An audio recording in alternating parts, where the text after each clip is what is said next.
station data that had temperature and depth over time. So on the cube, we had information from 8 different stations. So on one axis, those are the different stations. The vertical axis was depth, and then temperature data at each depth. So we color-coded that in blue. And then going this way was over time. So what I'll show you is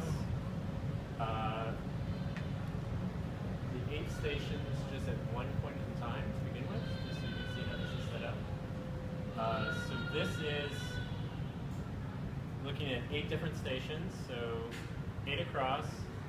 The vertical axis is the depth, and then the temperature. So you can see some variation in temperature. Then if I adjust this code a little bit to bring in the stations over time,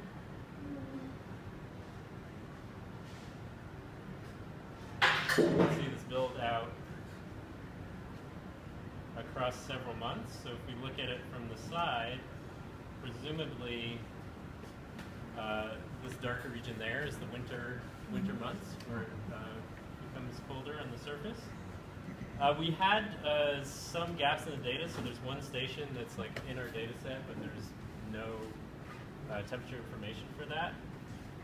But this does show like some areas, so similar to the project before, there's some areas where this would be a shallower part of the lake. This would be a much shallower part of the lake.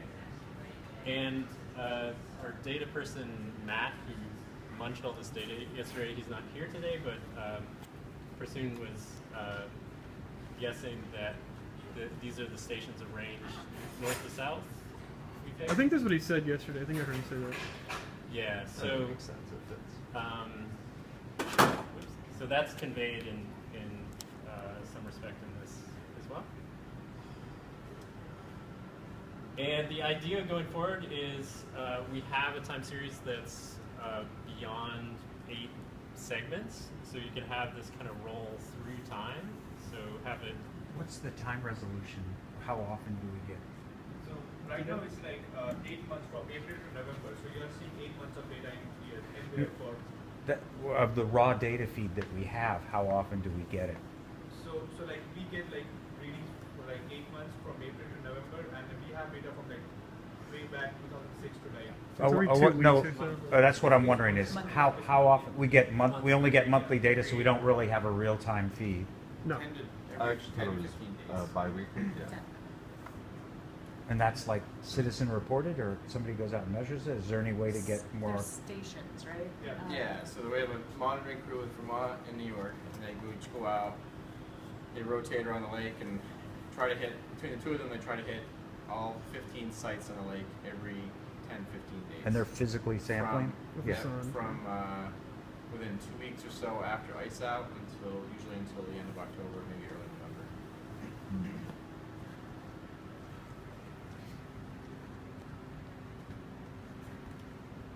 Cool. Yeah. So the idea would be if this was animated beyond the first initial animation, that sort of building of the cube would continue to sort of cycle through. So this darker area would be pushed back as new data moved in.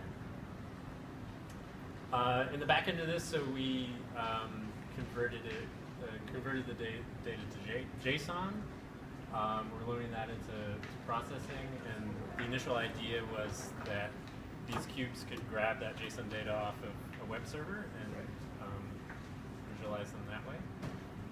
We ran into the same issue as the other group, that like building this in the processing environment is actually quite different from the environment for the cubes. So my brother Orson, he was working on the conversion between those two, but we decided just to visualize it in the simulator. That's about it, I think, unless there's anything we missed. What's your who was in your team? Yeah. So it was myself. What's your name?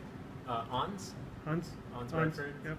Orson Bradford, Prasoon, Matt Barilla, and Michael.